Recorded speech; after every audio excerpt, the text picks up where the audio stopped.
저는 그날 아침 제주 바다에서 불어오는 바람을 맡으며 이상한 기분이 들었습니다. 68년을 살아오며 해녀로 시작해 바람담 리조트까지 일궈낸 제 인생에서 가장 이상한 하루가 될 줄은 몰랐죠. 어머니, 오늘 날씨가 정말 좋죠? 스트레스 좀 푸시라고 준비한 거예요. 가을이 환한 미소를 지으며 말했습니다. 도윤의 아내인 가을은 늘 이런 식으로 저에게 접근했어요. 겉으론 정말 착한 며느리 같지만 뭔가 계산적인 느낌이 항상 있었습니다. 전동 버기로 해안 코스 한 바퀴 도시는 거 어떠세요? 개관 10주년 맞아서 새로 만든 코스거든요. 도윤이 리조트 팸플릿을 펼치며 설명했습니다. 제 의부사들인 도윤은 명함엔 부대표라고 적혀 있지만 실제로는 일은 거의 안 해요. 그저 허영심만 강할 뿐이죠. 저는 바람담 리조트 본관에서 바라보이는 절벽 코스를 내려다보았습니다. 구불구불한 도로가 푸른 바다를 끼고 이어져 있었어요. 전동 UTV 버기카가 그 코스를 따라 달리게 되어 있었습니다. 괜찮겠네요. 오랜만에 바람 좀 쐬면서 달려볼까요? 저는 웃으며 대답했습니다. 사실 조금 피곤했거든요. 요즘 회사 일이 복잡해져서 밤잠을 설친 날이 많았어요. 정비창고로 향하는 길에 가을이 자꾸 이상한 말을 했습니다. 어머니, 브레이크가 민감하대요. 조심히 눌러야 한다고 하더라고요. 안전벨트도 꼭 매세요. 내리막길이 많거든요. 혹시 브레이크 상태 괜찮은지 한 번 더 확인해 볼까요? 처음엔 그냥 걱정하는 거라고 생각했습니다. 하지만 자꾸 브레이크와 안전 이야기만 반복하니까 좀 이상하더라고요. 정비창고에 도착했을 때였습니다. 구석에 팍스 하나가 버려져 있는 게 눈에 들어왔어요. 브레이크 오일 상자였는데 완전히 비어 있었습니다. 왜 빈 박스가 저기에 있을까요? 더 이상한 건 CCTV였습니다. 평소 같으면 정비창고 전체를 다 찍어야 하는데 각도가 미묘하게 비켜져 있었어요. 마치 일부러 사각지대를 만들어 놓은 것처럼 말이죠. 어머니, 준비됐어요. 도윤이 버기카 앞에서 손을 흔들었습니다. 파란색 전동 UTV가 햇빛을 받아 반짝이고 있었어요. 저는 버기카에 올라타면서도 계속 신경이 쓰였습니다. 가을에 반복되는 브레이크 이야기, 빈 오일 박스, 비껴진 CCTV. 뭔가 맞지 않는 퍼즐 조각들이었어요. 시동 걸어도 될까요? 도윤이 열쇠를 잡으며 물었습니다. 그때 제 휴대폰이 진동했어요. 암호화 메신저 알림이었습니다. 문혜일에게서 온 메시지였죠. 지금 후문. 문혜일은 제가 20년 동안 함께 일한 운영이사 겸 비서입니다. 이렇게 급하게 연락하는 건 정말 중요한 일이 있을 때뿐이에요. 죄송해요. 급한 전화 왔네요. 화장실 좀 다녀오고 출발할게요. 저는 자리에서 일어났습니다. 도윤과 가을은 조금 당황하는 표정이었어요. 어머니, 그냥 출발하고 중간에 쉬면 안 될까요? 가을이 아쉬워하며 말했습니다. 왜 이렇게 급하게 시작하려고 할까요? 금방 올게요. 잠깐만요. 저는 본관 화장실 쪽으로 향하는 척하다가 뒷문으로 빠졌습니다. 문혜일이 식자재 탑차 옆에서 기다리고 있었어요. 사장님, 큰일 났습니다. 문혜일의 얼굴이 새파랗게 질려 있었습니다. 20년 동안 함께 일하면서 이런 표정을 본 적이 거의 없었어요. 정비 파트에서 확인했는데 버기 브레이크 호스가 어젯밤 교체됐습니다. 그런데 외부인 출입 로그가 전부 삭제되어 있어요. 저는 순간 등골이 서늘해졌습니다. 브레이크 호스 교체, 출입 로그 삭제, CCTV는 어떻게 됐나요? 각도가 조작되어 있었습니다. 일부러 사각지대를 만들어 놓은 거예요. 모든 퍼즐 조각이 맞춰지기 시작했습니다. 가을의 반복적인 브레이크 언급, 빈 오일 박스, 비껴진 CCTV, 그리고 새벽에 교체된 브레이크 호스. 이건 사고가 아니었어요. 누군가 제 죽음을 계획하고 있었던 거죠. 사장님, 지금 당장 여기서 나가셔야 합니다. 문의 일이 탑차 문을 열며 말했습니다. 저는 뒤돌아보지 않고 탑차에 올라탔어요. 심장이 쿵쾅쿵쾅 뛰고 있었습니다. 68년을 살아오면서 이런 배신을 당할 줄은 몰랐거든요. 하지만 저는 해녀의 딸입니다. 바다 밑에서도 숨을 참고 살아남는 법을 알아요. 이번에도 반드시 살아남아서 진실을 밝혀낼 거예요. 탑차가 후문을 나서며 저는 마지막으로 리조트를 바라보았습니다. 제가 평생 일궈온 바람담이 이런 배신의 무대가 될 줄은 꿈에도 몰랐죠. 바람이 창문으로 불어들어왔습니다. 제주 바다 바람이었어요. 그 바람이 저에게 속삭이는 것 같았습니다. 아직 끝나지 않았다. 진짜 싸움은 이제부터다. 문의 일에 안전가옥에 도착한 건 오후 2시쯤이었습니다. 제 해녀 선배인 김순자 언니의 집이었어요. 언니는 아무것도 묻지 않고 저를 안쪽 방으로 안내해 주었습니다. 세진아, 일단 여기서 쉬어라. 혜일이가 다 설명해 줬다. 순자 언니의 거친 손이 제 어깨를 토닥여 주었어요. 바다에서 평생 일한 해녀의 손이었습니다. 그 손길이 얼마나 든든한지 몰라요. 저는 휴대폰을 꺼내 뉴스를 확인했습니다. 아직 아무 소식이 없었어요. 도윤과 가을은 지금 어떻게 하고 있을까요? 문의 일이 들어왔습니다. 사장님, 상황 정리해 드릴게요. 그가 노트북을 열며 설명하기 시작했어요. 어젯밤 11시 30분에 외부 정비업자라고 하는 사람이 출입했습니다. 하지만 저희가 의뢰한 업체가 아니에요. 신원은 확인됐나요? 가짜 신분증이었습니다. CCTV에 찍힌 얼굴도 모자와 마스크로 가려져 있어서 식별이 어려워요.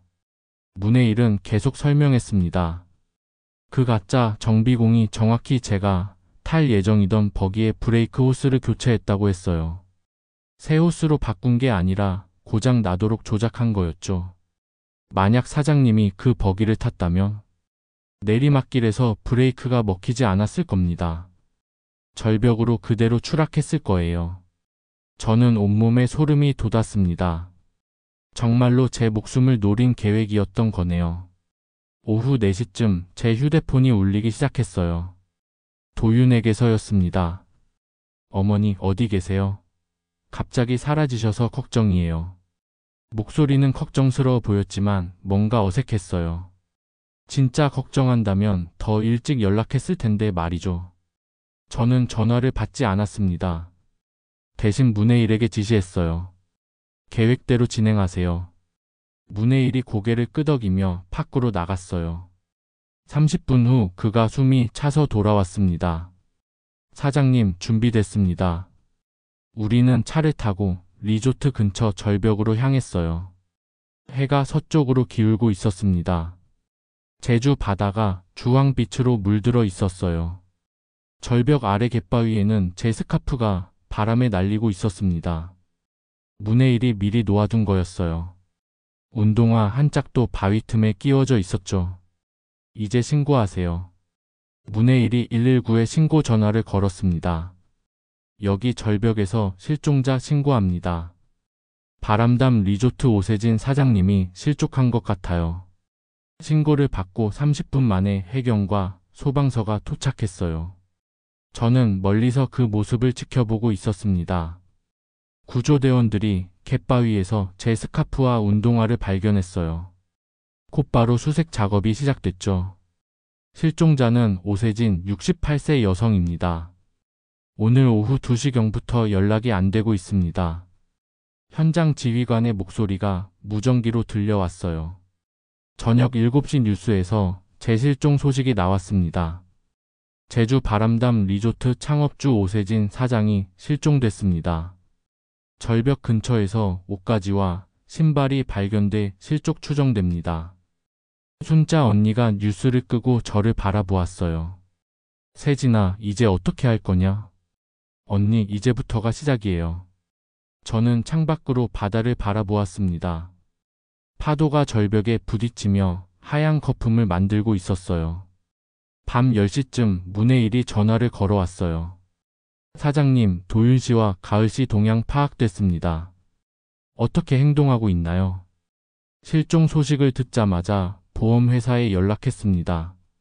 그리고 변호사 사무소에도 문의 전화를 했어요. 저는 씁쓸하게 웃었습니다. 제가 실종됐다는 소식을 듣고 가장 먼저 한 일이 보험금과 상속 문의라니요. 녹음은 됐나요? 네, 전부 확보했습니다. 내일부터 본격적인 증거 수집에 들어가죠. 저는 침대에 누워 천장을 바라보았어요. 평생 정성껏 키운 아들과 며느리가 제 목숨을 노렸다는 사실이 아직도 믿어지지 않았습니다. 하지만 이제 저도 죽은 사람이니까 마음껏 진실을 파헤칠 수 있겠죠.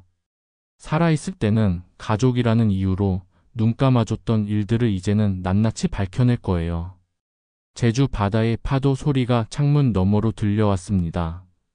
그 소리를 들으며 저는 계획을 정리했어요. 먼저 보험 관련 증거를 확보해야 합니다. 언제 가입했는지, 수익자가 누구인지, 서명이 위조됐는지 확인해야 해요. 그 다음엔 버기 조작 관련 CCTV 원본을 복구해야 합니다. 삭제된 출입 로그도 디지털 포렌식으로 복원할 수 있을 거예요. 가장 중요한 건 도윤과 가을의 금전 거래 내역이에요. 분명히 뒤에 더 큰 배후가 있을 거거든요. 새벽 2시가 되어서야 잠이 들었습니다. 꿈에서 저는 바다 속을 헤엄치고 있었어요. 어릴 적 해녀가 되어 물질을 하던 그때처럼 말이죠. 바다 밑은 고요했지만 수면 위는 폭풍이 몰아치고 있었습니다. 하지만 저는 두렵지 않았어요. 바다에서 태어난 해녀의 딸이니까 어떤 폭풍도 이겨낼 수 있거든요. 내일부터는 진짜 전쟁이 시작됩니다. 저를 죽이려 한 사람들을 향한 복수의 전쟁 말이에요. 다음 날 아침 6시 제주 바다는 회색빛으로 잠겨 있었습니다. 순자 언니가 보리차를 끓여주며 말했어요. 세진아, 뉴스 나온다. 아침 뉴스에서 제 소식이 첫 번째로 나왔어요. 바람담 리조트 창업주 오세진 사장 실종 이틀째, 수색 작업이 계속되고 있습니다. 현재까지 추가 단서는 발견되지 않았습니다. 리포터가 절벽 현장에서 중계하고 있었어요. 제가 어제까지 서 있던 바로 그 자리에서 말이죠. 실종 당일 오세진 사장은 가족과 함께 전동 버기 시승을 계획했던 것으로 알려졌습니다. 하지만 갑자기 자리를 떠났고 이후 연락이 두절됐다고 합니다. 화면에 도윤과 가을이 나왔어요. 둘 다 침통한 표정으로 기자들 앞에 서 있었습니다. 어머니는 평소 바다를 자주 보러 오셨어요. 스트레스가 많으시면 혼자 산책을 하시곤 했죠. 도윤이 눈물을 훔치며 말했어요. 연기가 꽤 자연스럽더군요. 저희도 충격이 크고 어머니가 빨리 무사히 돌아오시길 바라고 있습니다. 가을도 눈가를 적시며 답했어요. 하지만 저는 알고 있었죠. 그 눈물이 가짜라는 걸 말이에요. 문혜일이 전화를 걸어왔습니다. 사장님, 상황 보고 드릴게요. 어떻게 됐나요? 도윤 씨가 어제 오후에 보험회사 3곳에 연락했습니다. 그리고 변호사 사무소에서 상속 절차 문의도 했어요. 정말 기가 막혔어요. 제가 실종된 지 하루도 안 되어서 벌써 돈 계산을 하고 있었던 거죠.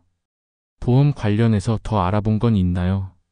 네, 박연서 변호사와 연결했습니다. 오늘 오후에 만나서 자료 받아볼 예정이에요. 박연서는 제가 개인적으로 알고 지내던 변호사였어요. 상속과 형사 전문이라 이런 일에는 최고죠. 오후 2시쯤 문혜일이 박연서와 함께 안전가옥에 찾아왔어요. 세진 사장님, 이런 일이 있을 줄은 몰랐네요. 박연서가 서류 가방을 열며 말했습니다. 보험 관련 자료 확인해 봤는데 정말 심각합니다. 그가 보험증권을 꺼내 보여주었어요. 제 명의로 되어 있었지만 수익자는 도윤으로 되어 있었습니다. 언제 가입한 거죠? 2달 전이에요. 5억 원짜리 생명보험입니다. 저는 어이가 없었어요. 제가 보험에 가입한 기억이 전혀 없거든요. 서명 확인해 보세요. 박연서가 서명 부분을 확대한 사진을 보여주었습니다. 분명 제 서명 비슷하게 되어 있었지만 자세히 보니 미묘하게 달랐어요. 이건 위조네요. 제 서명이 아닙니다. 그럴 줄 알았어요. 필적 감정 의뢰해 놓았습니다. 문해일이 노트북을 열어 CCTV 관련 자료를 보여주었어요. 정노아 컨설턴트와도 연결했습니다. 전직 사이버 수사관 출신이라 디지털 포렌식 전문가예요. 화면에 CCTV 영상이 나왔어요. 어젯밤 정비 창고에 들어가는 수상한 인물이 찍혀 있었습니다. 이 사람이 가짜 정비공이에요. 하지만 얼굴이 가려져서 신원 확인이 어렵습니다. 삭제된 출입 로그는 복구 가능한가요? 정노아 씨가 내일 와서 작업할 예정입니다. 백업 서버에서 복구할 수 있을 거래요. 그때 순자 언니가 급하게 들어왔어요. 세진아, 뉴스 봐라. 수색 중단한단다. TV를 틀어보니 해경에서 수색 범위를 축소한다고 발표하고 있었어요. 오세진 사장 실종 3일째 해상 수색 범위를 축소합니다. 조류와 날씨를 고려할 때 생존 가능성이 낮다고 판단됩니다. 제 가슴이 먹먹해졌어요. 아직 살아있는데 벌써 포기하다니요. 하지만 육상 수색은 계속 진행될 예정입니다. 그나마 다행이었어요. 완전히 포기하지는 않았으니까 말이죠. 저녁 뉴스에서는 더 자세한 내용이 나왔어요. 오세진 사장은 제주 토박이 해녀 출신으로 한옥스테이 브랜드 바람담을 전국 체인으로 키워낸 성공한 기업인입니다. 제 젊은 시절 사진들이 화면에 나왔어요. 해녀복을 입고 바다에서 나오는 모습, 첫 한옥스테이를 오픈할 때의 모습들 말이죠. 특히 전통 한옥과 현대적 편의시설을 결합한 독창적인 컨셉으로 외국인 관광객들에게 큰 인기를 끌었습니다. 하지만 이제 그 모든 것이 위험에 처했어요. 제가 죽으면 도윤이 회사를 물려받게 되는데 그에게는 그런 능력이 없거든요. 밤 10시쯤 도윤과 가을의 통화가 토청됐다는 연락이 왔어요. 사장님, 중요한 대화 녹음됐습니다. 문해일이 녹음 파일을 틀어주었어요. 가을아, 정말로 성공한 건가? 걱정하지 마. 브레이크 오일이 제대로 빠졌을 거야. 하지만 갑자기 사라져서. 더 좋잖아. 실종으로 처리되면 보험금도 상속도 더 빨리 받을 수 있어. 저는 분노로 주먹을 꽉 쥐었습니다. 정말로 제 죽음을 계획했던 거였어요. 녹음은 계속 이어졌습니다. 그런데 누가 도와준 거야? 투자자님이 연결해 주신 분이야. 전문가라고 하더라. 투자자? 바보야, 그분 덕분에 우리가 여기까지 온 거 아니야. 이번이 마지막이라고 하셨어. 투자자라는 새로운 인물이 등장했어요. 분명 도윤과 가을 뒤에 더 큰 배후가 있었던 거죠. 이제 어떻게 해야 하나? 일단 장례식 준비하고 변호사랑 보험회사 만나면 돼. 시체가 안 나와도 실종 선고 받을 수 있어. 저는 온몸이 떨렸어요. 제 장례식을 준비한다고요? 박연서 변호사님, 이 녹음을 증거로 쓸 수 있나요? 물론이죠. 하지만 더 결정적인 증거가 필요해요. 이것만으론 부족합니다. 문해일이 계획서를 펼쳤어요. 내일부터 본격적인 수사에 들어가죠. CCTV 복구, 금전 거래 내역 추적, 그리고 그 투자자, 신원 확인까지. 저는 창밖을 바라보았어요. 제주 바다가 밤빛에 검게 물들어 있었습니다. 파도가 절벽을 때리는 소리가 멀리서 들려왔어요. 헤이라, 내가 왜 해녀가 됐는지 아나? 갑자기 왜 그런 말씀을? 바다 밑에서도 숨을 참고 견딜 줄 아는 사람만이 진짜 보물을 건져 올릴 수 있거든. 지금이 바로 그때야. 저는 마음을 다잡았습니다. 도윤과 가을, 그리고 그들 뒤에 숨은 투자자까지. 모든 진실을 밝혀낼 때까지 저는 절대 포기하지 않을 거예요. 새벽 3시쯤 잠자리에 들었어요. 내일부터는 정말 치열한 싸움이 시작될 거였습니다. 꿈에서 저는 다시 바다 속에 있었어요. 하지만 이번엔 무서운 바다가 아니었습니다. 제게는 집 같은 곳이었죠. 바다 속 깊은 곳에서 저는 진주를 하나 발견했어요. 그 진주가 바로 진실이었습니다. 이제 그걸 수면 위로 가져올 차례였어요. 아침이 오면 저는 죽은 자가 되어 산 자들의 거짓을 파헤치기 시작할 겁니다. 바다에 남겨진 스카프처럼 흔적은 남겼지만 진짜 저는 아직 살아있으니까요. 실종 4일째 아침 정노아가 안전가옥에 도착했습니다. 키가 크고 말수가 적은 남자였어요. 전직 사이버수 사관답게 첫인상부터 범상치 않았습니다. 오세진 사장님이시군요. 상황은 문해일 이사께 들었습니다. 그가 가방에서 노트북과 각종 장비들을 꺼냈어요. CCTV 원본 복구부터 시작하겠습니다. 시간이 좀 걸릴 것 같아요. 저는 박연서와 함께 보험 관련 서류를 더 자세히 살펴보았어요. 세진 사장님, 이거 보세요. 박연서가 보험증권 뒷면을 가리켰습니다. 가입일이 정확히 2달 전 3월 15일이에요. 그런데 이상한 점이 있어요. 뭐가 이상한데요? 보통 이런 고액보험은 건강검진을 받아야 하는데 검진 기록이 없어요. 대신 간이 진단서로 처리되어 있습니다. 저는 그제야 깨달았어요. 3월 중순에 가을이 건강검진을 받으러 가자고 했었거든요. 그때 저는 바빠서 거절했는데 가을이 계속 권유했어요. 혹시 그때? 네, 아마도 그때 위조 서류를 만들었을 겁니다. 사장님 모르게 건강진단서를 조작했을 가능성이 높아요. 문해일이 전화 통화를 끝내고 돌아왔어요.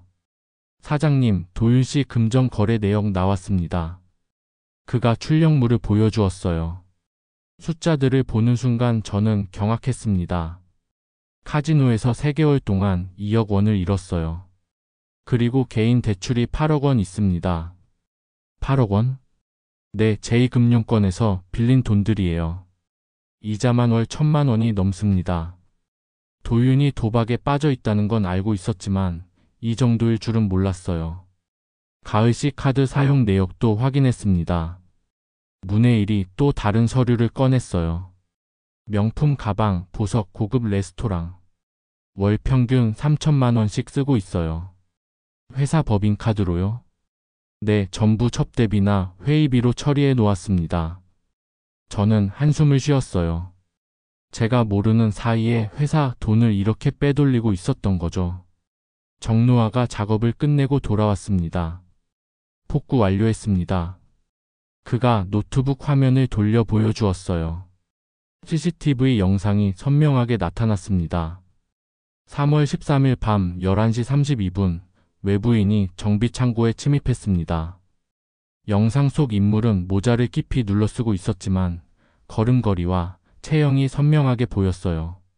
이 사람이 버기 브레이크 호스를 조작했습니다. 정확히 23분 동안 작업했어요. 얼굴은 확인 안 되나요? 조금 더 분석해 보겠습니다. 하지만 중요한 걸 발견했어요. 정노아가 다른 화면을 열었습니다. 삭제된 출입 로그 복구했습니다. 이 사람의 출입카드는 임시 직원용이에요. 발급자가 누군지 확인해 보니 누구죠? 윤가을 씨입니다. 순간 모든 것이 명확해졌어요. 가을이 직접 임시 카드를 발급해서 범인에게 준 거였죠. 언제 발급됐나요? 3월 10일이에요. 보험 가입 5일 전입니다. 완벽한 계획이었어요. 보험 가입, 임시카드 발급, 건강검진 회피, 그리고 브레이크 조작까지. 모든 게 치밀하게 준비되어 있었습니다. 박연서가 서류를 정리하며 말했어요. 이제 결정적 증거가 하나 더 필요해요. 그 투자자의 정체를 밝혀야 합니다. 그때 문해일의 휴대폰이 울렸어요. 가을의 통화를 실시간으로 도청하고 있었거든요. 여보세요, 투자자님? 가을의 목소리가 스피커로 들렸습니다. 네, 계획대로 잘 진행되고 있어요. 실종 선고까지 시간이 좀 걸리겠지만 상대방의 목소리는 변조되어 있어서 알아들을 수 없었어요. 네, 알겠습니다. 보험금 받으면 바로 합병 자금으로 넘길게요. 합병. 갑자기 새로운 키워드가 나왔어요. 해외 투자사랑 계약 준비는 다 됐어요. 브릿지 대출 1천억도 승인 났고요. 저는 소름이 돋았습니다. 단순히 보험금만 노린 게 아니었어요. 회사 전체를 넘기려는 계획이었던 거죠. 통화가 끝나자 저는 급히 문해일에게 지시했어요. 그 해외 투자사 정체부터 파악하세요. 분명 가짜일 거예요. 네, 바로 조사해 보겠습니다. 정노아가 추가로 발견한 내용을 보고했어요. CCTV 영상을 더 분석해 봤는데 범인이 작업할 때 사용한 공구들이 전문가 수준이에요. 어떤 의미죠? 일반인이 할 수 있는 작업이 아닙니다. 자동차 정비 전문가거나 아니면 그런 교육을 받은 사람이에요. 박연서가 고개를 끄덕였어요. 점점 윤곽이 드러나고 있네요. 배후 세력이 상당히 체계적으로 움직이고 있습니다. 오후 6시쯤 문해일이 흥미로운 정보를 가지고 왔어요. 사장님, 그 해외 투자사 조사해봤는데 정말 가짜네요. 어떻게 확인했나요? 회사 주소가 홍콩의 사서함 대여업체고 대표자도 유령 인물이에요. 설립된 지 2달밖에 안 됐습니다. 2달? 네, 정확히 보험 가입과 같은 시기예요. 모든 것이 연결되고 있었어요. 보험 가입, 유령 투자사 설립, 브레이크 조작 계획. 누군가 아주 치밀하게 이 모든 걸 설계했던 거죠. 그런데 더 중요한 걸 발견했어요. 문해일이 또 다른 서류를 꺼냈습니다. 유령 투자사의 계좌 개설할 때 사용된 IP 주소를 추적해봤더니 어디죠? 가을 씨가 자주 가는 홍대 카페에서 나왔어요. 그리고 그 시간에 가을 씨 카드 사용 내역도 있고요. 결정적 증거였어요. 가을이 직접 유령 투자사를 만들었다는 걸 보여주는 물증이었죠. 저는 이제 전체 그림이 보였습니다. 가을과 도윤이 제 돈으로 도박 빚을 갚고 사치 생활을 하더니 결국 제 목숨까지 노린 거예요. 그것도 유령 투자사를 만들어서 회사까지 통째로 넘기려는 계획이었던 거죠. 이제 어떻게 하시겠어요? 박연서가 물었습니다. 저는 제주 바다를 바라보며 답했어요. 조금 더 기다려 봅시다. 이들이 얼마나 더 깊은 수렁에 빠지는지 지켜볼게요. 돈의 길을 따라가다 보니 말꼬리가 잡혔어요. 이제 그 꼬리를 잡고 전체를 끌어낼 차례였습니다. 실종 일주일째 저는 본격적인 반격을 시작했습니다. 문해일에게 특별 지시를 내렸어요. 모든 내부 결제 라인을 강화하세요. 1,000만 원 이상은 이사회 정결로 바꾸고요. 사장님, 그렇게 되면 도윤 씨와 가을 씨가 당황할 텐데요. 그게 목적이에요. 돈줄을 막아서 서로 의심하게 만들 겁니다. 문해일이 회사에 돌아가 긴급 이사회를 소집했어요. 명목은 창업주 실종에 따른 비상경영체제 구축이었죠. 오후 2시 바람담 리조트 이사회의실에서 회의가 열렸습니다. 저는 CCTV로 그 모습을 지켜보고 있었어요. 오세진 사장님, 실종 이후 회사 운영에 공백이 생겼습니다. 문해일이 의장석에 앉아 말했어요. 따라서 당분간 모든 중요 결제를 이사회 정결로 처리하겠습니다. 도윤의 얼굴이 순간 굳어졌어요. 해일 형, 그럴 필요까지 있나요? 제가 부대표로서. 죄송하지만 주주들의 요구 사항입니다. 특히 1,000만 원 이상 지출은 반드시 이사회 승인을 받아야 해요. 가을도 당황하는 기색이 역력했습니다. 지금까지 법인카드로 마음대로 썼던 건 이제 불가능해진 거였죠. 회의가 끝난 후 도윤과 가을의 대화가 토청됐어요. 여보, 이거 큰일이야. 카드가 전부 정지됐어. 뭐라고? 갑자기 왜? 이사회에서 모든 결제를 승인받으라고 했어. 이제 어떻게 하지? 저는 미소를 지었습니다. 계획대로 되고 있었어요. 다음 날 더 강한 수를 뒀습니다. 익명 제보를 통해 도윤의 도박빚과 가을의 사치 내역을 주요 주주들과 이사진에게 전달한 거였죠. 오전 10시 주요 주주인 김정우 회장에게서 문해일에게 전화가 왔어요. 해일 이사, 이게 사실인가? 어떤 건 말씀이시죠? 도윤이가 카지노에서 2억을 잃었다는 제보를 받았는데 문해일은 미리 준비한 답변을 했어요. 확인해 보겠습니다. 사실이라면 즉시 조치를 취하겠어요. 비슷한 전화가 다른 이사들에게도 갔어요. 회사 내부가 술렁이기 시작했습니다. 오후 3시쯤 도윤이 급하게 문해일을 찾아왔어요. 형, 이상한 소문들이 돌고 있어요. 누가 이런 걸 퍼뜨린 거죠? 무슨 소문 말이에요? 제가 도박했다는 둥, 가을이가 회사 돈 썼다는 둥. 문해일은 침착하게 답했어요. 사실인가요? 그게. 도윤이 말을 더듬었어요. 거짓말할 수도 없고 인정하기도 어려운 상황이었죠. 일단 해명 자료를 준비하세요. 이사회에서 질문이 들어올 것 같아요. 저녁 때 가을이 도윤에게 화를 냈어요. 당신 때문에 우리가 망신당하고 있어. 왜 도박을 그렇게 했어? 나만 잘못한 거야? 당신도 명품 가방에 보석에. 그건 회사 접대용이었다고. 누가 믿겠어? 한 달에 3천만 원씩 쓴 게 접대비라고. 둘이 서로를 비난하며 싸우기 시작했어요. 정확히 제가 노린 상황이었습니다. 사흘 후 더 큰 변화가 일어났어요. 문해일이 전 직원에게 공지를 보냈거든요. 창업주 실종 기간 중 회사 정상화를 위해 외부 감사를 받겠습니다. 도윤이 즉시 달려왔어요. 형, 갑자기 외부 감사가 뭐예요? 주주들 요구 사항입니다. 투명한 경영을 보여달라고 하더군요. 하지만 지금 상황에서는 걱정할 게 없다면 문제 없겠죠.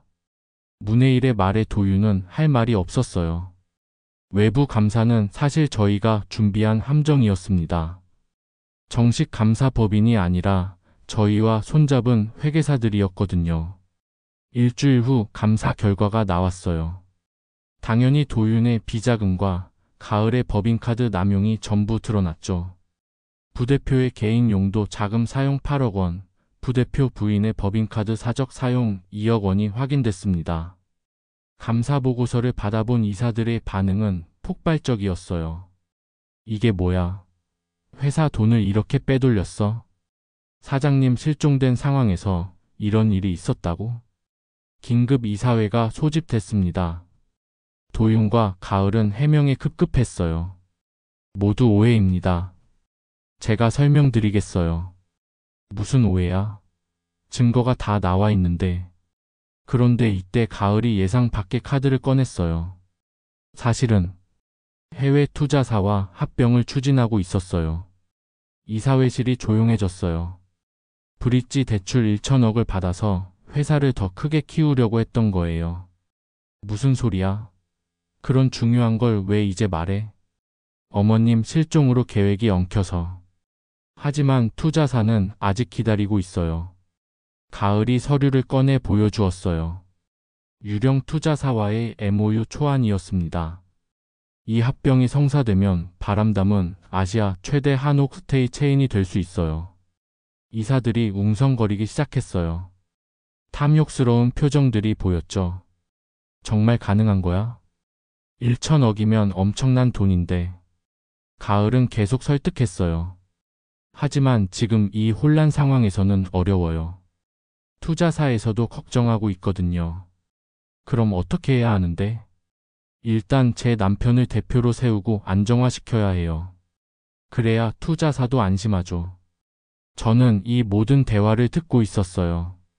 가을이 정말 영리한 여자더라고요. 위기를 기회로 바꾸려고 했거든요. 하지만 저는 이미 다 알고 있었죠. 그 유령 투자사가 가짜라는 걸 말이에요. 헤이라, 이제 마지막 카드를 준비할 때예요. 어떻게 하시겠어요? 그들이 원하는 대로 해주세요. 합병 발표까지 가게 놔둬요. 사장님, 위험하지 않을까요? 괜찮아요. 높이 올라갈수록 떨어질 때 더 아프거든요.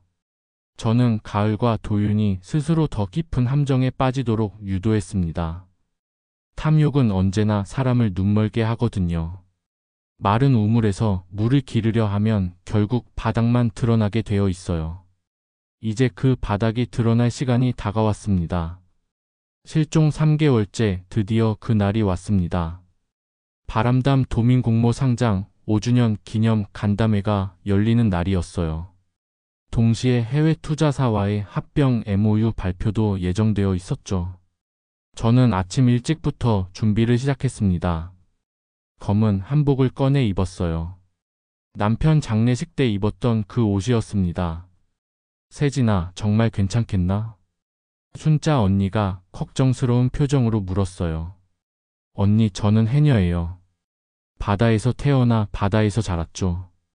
이 정도로 춥지 않아요. 박연서와 정노아도 함께 했습니다.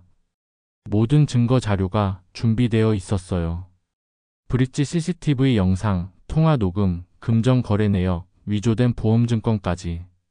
완벽합니다. 정노아가 노트북을 확인하며 말했어요. 오후 2시 제주 컨벤션센터 대강당에서 간담회가 시작됐습니다. 200여 명의 주주와 투자자, 그리고 언론이 참석했어요. 인터넷으로도 생중계됐죠.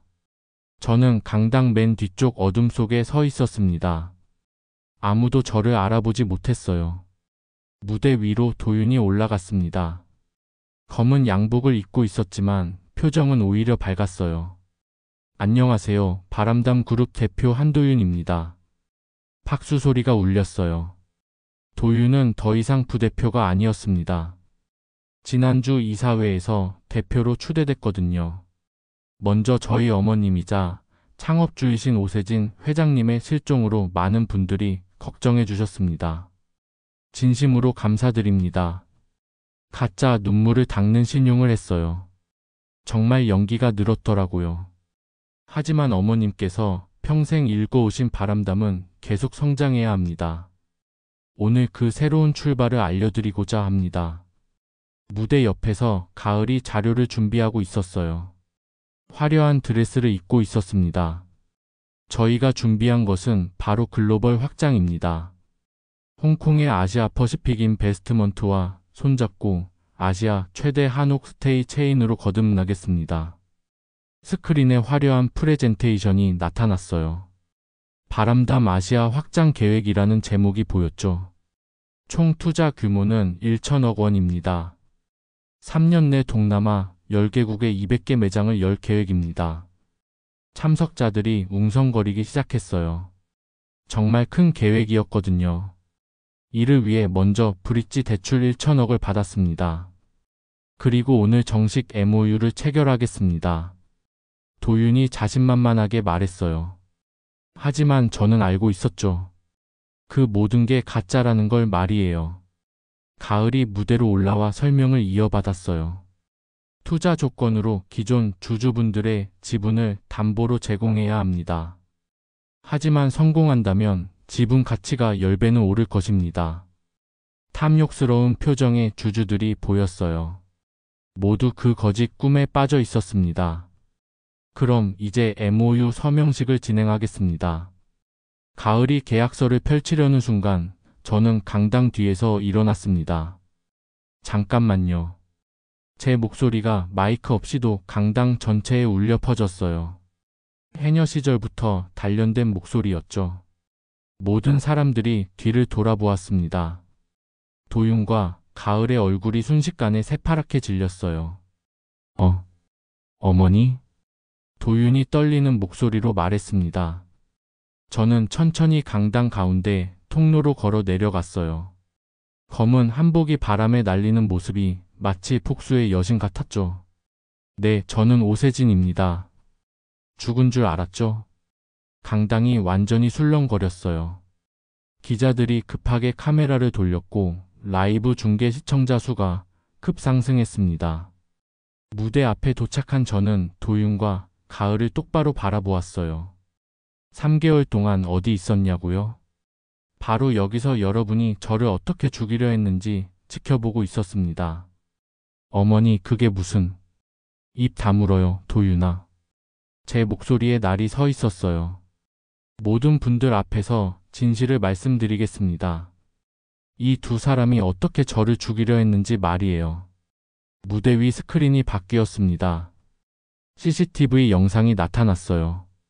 이것은 지난 3월 13일 밤 바람담 리조트 정비창고 CCTV입니다. 영상 속에서 가짜 정비공이 버기차 브레이크를 조작하는 장면이 나왔어요. 저를 태울 버기차의 브레이크 호스를 고의로 망가뜨리는 모습입니다. 내리막길에서 제동이 안 되도록 말이죠. 참석자들이 경악했어요. 생생한 영상이었거든요. 그리고 이것은 임시 출입카드 발급 기록입니다. 새로운 자료가 스크린에 나타났어요. 이 카드를 발급한 사람은 바로 윤가을, 제 며느리입니다. 가을의 얼굴이 창백해졌어요. 어머님, 그건 오해예요. 저는 오해라고요? 저는 다음 자료를 공개했습니다. 그럼 이 통화 녹음도 오해인가요? 스피커에서 가을의 목소리가 흘러나왔어요. 브레이크 오일이 제대로 빠졌을 거야. 내리막에서 제동이 안 될 테니까. 그리고 도윤의 목소리도 이어졌죠. 투자자님이 연결해 주신 전문가라고 했지? 강당이 완전히 소란스러워졌습니다. 기자들이 미친 듯이 사진을 찍어댔어요. 조용히 하세요. 제 목소리가 다시 한번 강당을 압도했습니다. 아직 끝나지 않았어요. 보험 이야기도 해야죠. 보험증권이 스크린에 나타났어요. 제 명의로 5억 원 생명보험에 가입되어 있습니다. 수익자는 한도윤. 하지만 제가 가입한 기억이 없어요. 서명 감정 결과도 나왔습니다. 100% 위조입니다. 도윤이 무너지듯 의자에 주저앉았어요. 그리고 이것은 도윤의 도박 기록입니다. 3개월 동안 카지노에서 잃은 돈이 2억 원. 가을의 사치 기록도 있어요. 회사 법인카드로 명품을 사는데 월 3천만 원씩 썼죠. 모든 증거가 쏟아져 나왔어요. 참석자들은 충격에 빠져 있었습니다. 그런데 가장 놀라운 건 따로 있어요. 저는 마지막 폭탄을 터뜨렸습니다. 바로 지금 여러분께 소개한 그 해외 투자사 아시아퍼시픽 인베스트먼트 말이에요. 이 회사는 존재하지 않습니다. 윤가을이 홍콩 사서함을 빌려 만든 유령 회사예요. 가을이 완전히 무너졌어요. IP 추적 결과 홍대 카페에서 만든 거였고 그 시간 가을의 카드 사용 내역도 일치합니다. 1천억 브릿지 대출도 가짜였어요. 서류만 조작한 거죠. 강당이 아수라장이 됐습니다. 속았다는 걸 안주주들이 분노하기 시작했어요. 사기꾼들이야. 우리를 속였어. 경찰이 강당으로 들어왔습니다.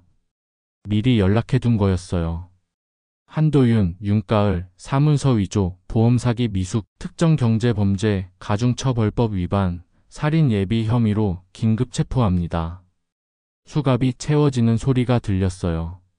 어머님, 정말 죄송해요. 제발. 도윤이 울며 불며 빌었지만 저는 돌아보지 않았습니다. 어머님, 저희가 잘못했어요. 다시는 안 그럴게요. 가을도 마찬가지였어요. 저는 마이크를 잡고 마지막으로 말했습니다. 주주 여러분, 그리고 바람담을 사랑해주신 모든 분들께 깊이 사과드립니다. 제가 가족을 제대로 돌보지 못해서 이런 일이 일어났습니다. 경영 책임도 통감합니다. 따라서 오늘부로 이사회 전면 쇄신을 발표합니다.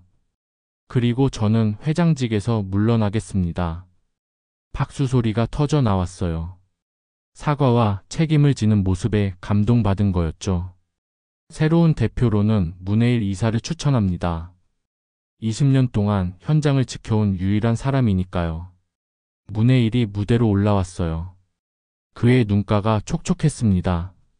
바람담은 다시 태어날 것입니다. 정직하고 투명한 경영으로 여러분이 신뢰를 회복하겠습니다. 생중계 시청자들의 댓글이 쏟아졌어요. 진짜 영화 같다. 오세진 회장 멋있다. 복수 완벽했네. 강당에서 나오는 길에 기자들이 몰려왔어요. 회장님, 3개월 동안 어디 계셨나요? 복수를 계획하신 건가요? 저는 잠시 걸음을 멈추고 답했습니다. 복수가 아니라 정의였습니다. 그리고 이제 진짜 시작이에요. 제주 바람이 얼굴을 스쳤어요. 3개월 만에 맞는 자유로운 바람이었습니다. 간담회장을 나서며 저는 깊숙이 숨을 들이마시 바람이 폐 속 깊이 들어와 3개월 동안 쌓인 답답함을 씻어내는 것 같았어요. 사장님, 정말 대단하셨습니다. 문해일이 제 곁으로 다가왔어요. 그의 얼굴에는 안도와 감동이 섞여 있었습니다. 헤이라, 이제부터가 진짜 시작이에요. 회사를 다시 일으켜 세워야죠. 네, 최선을 다하겠습니다. 그때 박연서가 급하게 달려왔어요. 세진 사장님, 경찰서에서 연락 왔어요. 추가 수사가 필요하다고 하네요. 무엇 때문에요? 도윤 씨와 가을 씨 뒤에 진짜 배우가 있을 가능성이 높답니다. 그 투자자 말이에요. 저는 고개를 끄덕였어요. 사실 저도 그럴 거라고 생각했거든요. 제주서부경찰서 조사실에서 저는 담당 형사와 마주 앉았습니다. 오세진 사장님, 먼저 무사하신 것을 축하드려요. 정말 치밀한 계획이었네요. 감사합니다, 형사님. 그런데 몇 가지 궁금한 점이 있어요. 가을 씨가 계속 언급하는 그 투자자 말이에요. 저도 그 점이 가장 궁금했어요. 통화 녹음에서 변조된 목소리로 나오는 그 사람이 진짜 배우일 가능성이 높습니다. 어떤 단서라도 있나요? 가을 씨 통화 기록을 분석해 보니 특정 번호로 주기적으로 연락하고 있어요. 추적해 보겠습니다. 다음 날 아침 놀라운 소식이 들려왔어요. 사장님, 큰일 났습니다. 문해일이 신문을 들고 달려왔어요. 무슨 일이에요? 도윤 씨와 가을 씨가 구속영장 실질심사에서 구속됐어요. 하지만 더 중요한 건 이거예요. 그가 신문 첫 페이지를 보여주었어요. 바람담 사건의 진짜 배우, 조직적 보험 사기 일당 검거. 기사를 읽어보니 정말 놀라웠어요. 가을이 연락하던 그 투자자는 보험 사기 전문 조직의 보스였던 거예요. 이미 전국에서 비슷한 수법으로 20여 건의 사기를 저질렀답니다. 총 피해액이 100억 원이 넘어요. 그럼 우리만 당한 게 아니었네요. 네, 부유한 고령자를 대상으로 가족을 매수해서 보험금을 노리는 수법이었어요. 정말 소름 끼쳤습니다. 도윤과 가을도 그 조직에 이용당한 거였던 셈이죠. 하지만 다행히 우리 사건이 결정적 단서가 됐어요. 경찰에서 조직 전체를 검거했답니다. 오후에 경찰서에서 추가 조사를 받았어요. 사장님 덕분에 큰 사건을 해결했습니다. 정말 감사드려요. 저야말로 경찰분들이 빨리 처리해 주셔서 고맙습니다. 그런데 한 가지 더 물어볼 게 있어요. 혹시 다른 피해자분들을 위해 증언해 주실 수 있나요? 물론이에요. 얼마든지 도와드릴게요. 집에 돌아오는 길에 저는 많은 생각을 했어요. 도윤과 가을도 어떻게 보면 피해자였던 셈이죠. 그 조직에 속아서 저를 해치게 된 거니까 말이에요. 하지만 용서할 수는 없었어요. 아무리 속았다고 해도 가족을 죽이려 한 건 변명할 수 없는 일이니까요. 일주일 후 1심 재판이 열렸습니다. 저는 증인으로 출석했어요. 피고인 한도윤, 윤가을은 보험 사기 전문 조직과 공모하여 피해자를 살해하려 했습니다. 검사가 공소 사실을 읽어 내려갔어요. 도윤과 가을은 피고석에서 고개를 숙이고 있었어요. 3개월 전 그 당당했던 모습은 온데간데 없었습니다. 피해자 오세진 씨, 증언대로 나와주세요. 저는 증언대에 섰어요. 도윤과 가을이 저를 바라보았지만 저는 똑바로 바라보며 말했습니다. 저는 이 두 사람을 가족이라고 생각했습니다. 하지만 그들은 저를 돈으로만 봤어요. 어떤 심정이셨나요? 배신감과 분노 그리고 슬픔이 동시에 들었어요. 하지만 포기하지 않았습니다. 진실은 반드시 밝혀진다고 믿었거든요. 재판장이 물었어요. 피고인들에게 하고 싶은 말이 있다면? 저는 도윤과 가을을 똑바로 바라보며 말했습니다. 도윤아, 네가 내 친아들은 아니지만 20년 동안 정말 아들처럼 키웠어. 그런데 너는 왜 나를 죽이려 했니? 도윤이 울음을 터뜨렸어요. 가을아, 너도 마찬가지야. 며느리로 받아들여서 아끼고 사랑했는데 왜 나를 배신했니? 가을도 고개를 숙이며 눈물을 흘렸습니다. 하지만 이제 와서 후회해도 소용없어. 너희는 죄값을 치러야 해. 변호사가 최후 진술 기회를 줬을 때 도윤이 일어났어요. 어머님, 정말 죄송합니다. 제가 정신을 잃고 있었어요. 도박 빚에 쫓기고 체면 때문에 어쩔 줄을 몰랐어요. 하지만 그래도 어머님을 해치려 한 건 변명할 수 없어요. 평생 후회하며 살겠습니다. 가을도 일어나서 말했어요. 어머님, 저도 욕심이 너무 컸어요. 돈에 눈이 멀어서 정말 돌이킬 수 없는 일을 저질렀어요. 죄송합니다. 정말 죄송합니다. 하지만 저는 마음이 움직이지 않았어요. 진짜 후회라면 처음부터 그런 일을 하지 말았어야 했거든요. 재판장이 선고를 내렸습니다. 피고인 한도윤, 살인 예비 및 보험 사기 등의 죄로 징역 7년을 선고한다. 피고인 윤가을, 공동정범으로 징역 5년을 선고한다. 법정에서 나오는 길에 기자들이 몰려왔어요. 사장님, 선고 결과에 대해 어떻게 생각하세요? 적절한 판결이라고 생각해요. 하지만 저에게는 더 중요한 일이 남아 있어요. 무엇인가요? 바람담을 다시 일으켜 세우는 일이죠. 그리고 이런 일이 다시는 일어나지 않도록 하는 것도요. 재판소를 나서며 저는 하늘을 올려다 보았어요. 맑고 푸른 제주 하늘이었습니다. 이제 정말로 모든 게 끝났어요. 길고 어두웠던 터널을 지나 드디어 밝은 곳에 도착한 기분이었습니다. 문혜일이 제 곁으로 와서 말했어요. 사장님, 이제 새로운 시작이네요. 그래요. 진짜 새로운 시작이에요. 저는 바람담을 향해 걸음을 옮겼어요. 이제 회사를 완전히 새롭게 만들어야 할 시간이었습니다. 재판이 끝난 지 한 달 후, 저는 바람담 리조트 본관 앞에 서 있었습니다. 문혜일이 새로운 대표로서 첫 전사 회의를 주재하고 있었어요. 앞으로 바람담은 완전히 새로운 방향으로 나아갑니다. 회의실 유리창 너머로 문혜일의 진지한 목소리가 들려왔어요. 투명 경영, 정직한 서비스, 그리고 지역사회와의 상생. 이 세 가지가 우리의 새로운 철학입니다. 저는 미소를 지었습니다. 20년 동안 묵묵히 현장을 지켜온 문혜일이라면 충분히 해낼 수 있을 거예요. 세진 사장님? 뒤에서 부르는 소리에 돌아보니 순자 언니였습니다. 언니, 어떻게 여기까지? 내가 여기 있을 줄 알았다. 마지막 인사하러 왔어. 오늘이 제가 바람담을 완전히 떠나는 날이었거든요.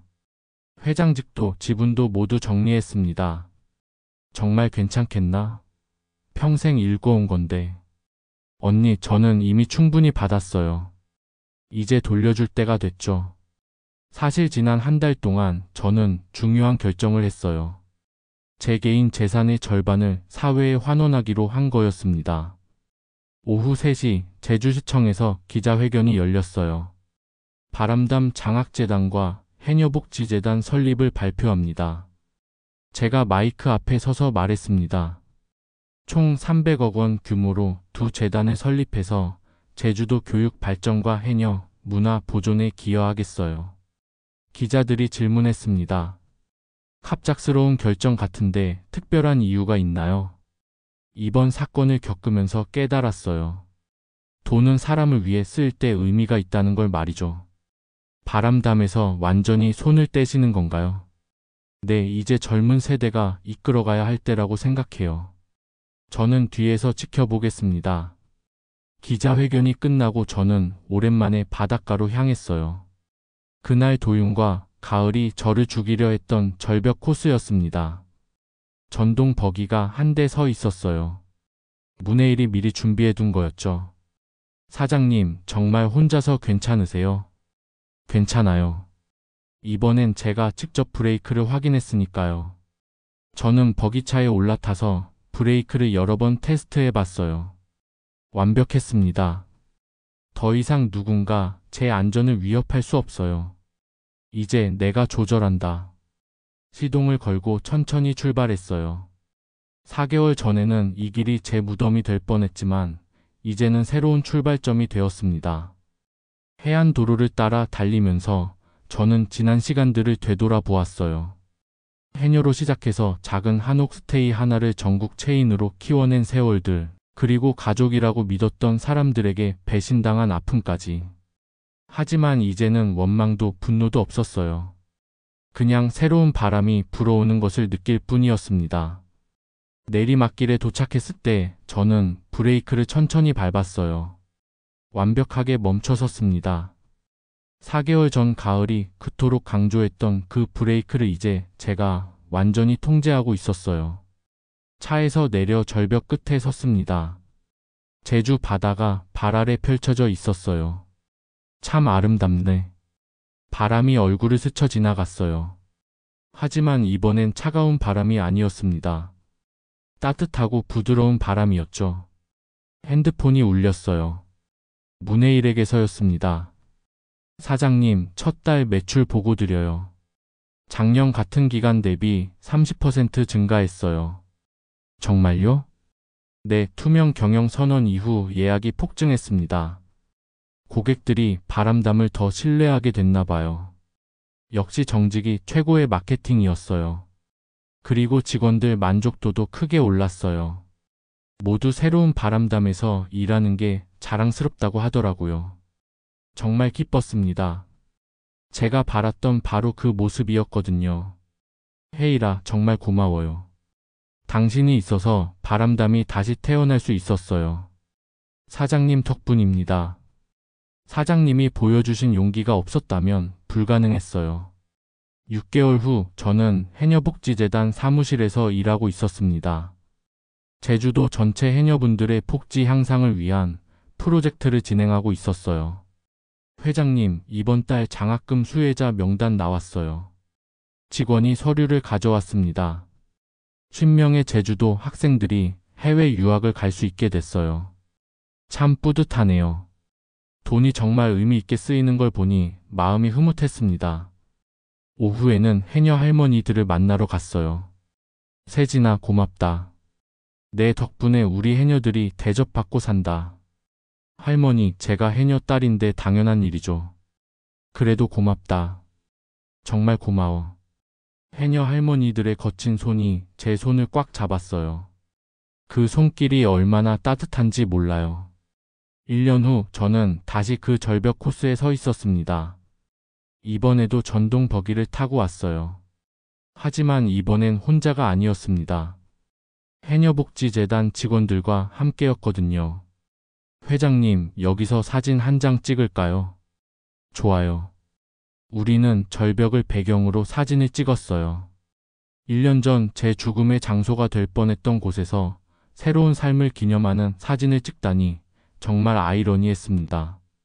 저녁 무렵 집에 돌아가는 길에 순자, 언니 집에 들렀어요. 세진아, 오늘 뉴스 봤나? 무슨 뉴스요? 바람담이 아시아 최고 한옥 스테이 브랜드로 선정됐다더라. 정말 자랑스러웠어요. 제가 떠난 후에도 바람담은 계속 성장하고 있었거든요. 그리고 또 하나, 도윤이랑 가을이가 편지 보냈다. 저는 놀랐어요. 편지를? 교도소에서 보낸 거야. 진짜 반성하고 있는 것 같더라. 편지를 읽어보니 정말 진심으로 사과하는 내용이었어요. 하지만 저는 답장하지 않았습니다. 용서는 했지만 다시 만날 생각은 없었거든요. 2년 후인 지금 저는 바람담 장학재단 이사장으로 일하고 있어요. 매년 100명씩 젊은이들이 꿈을 펼칠 수 있도록 돕고 있습니다. 오늘도 저는 그 절벽 코스를 달렸어요. 이제는 일주일에 한 번씩 오는 단골 코스가 됐거든요. 내리막길에서 브레이크를 밟을 때마다 생각해요. 인생도 이와 같다고 말이에요. 내리막길에서 가장 중요한 건 누가 브레이크를 쥐고 있느냐는 거죠. 2년 전 가을은 제게 말했었어요. 브레이크가 민감하대요. 하지만 진짜 민감했던 건 브레이크가 아니라 사람의 마음이었습니다. 차에서 내려 제주 바다를 바라보며 저는 혼자 중얼거렸어요. 욕심은 내리막, 의리는 브레이크다. 누르는 손이 누구인지가 인생을 가르는 거야. 바람이 불어왔어요. 제주 바다에서 시작된 따뜻한 바람이었습니다. 그 바람 속에서 저는 새로운 꿈을 키우고 있었어요. 돈보다 사람이 먼저고 욕심보다 의리가 앞서야 한다는 것. 그게 바로 제가 바람의 뒷면에서 배운 진짜 교훈이었습니다. 해가 서쪽 바다로 지고 있었어요. 내일도 새로운 하루가 시작될 겁니다. 그리고 저는 그 하루를 제 손으로 조절해 나갈 거예요. 이제 내가 조절한다.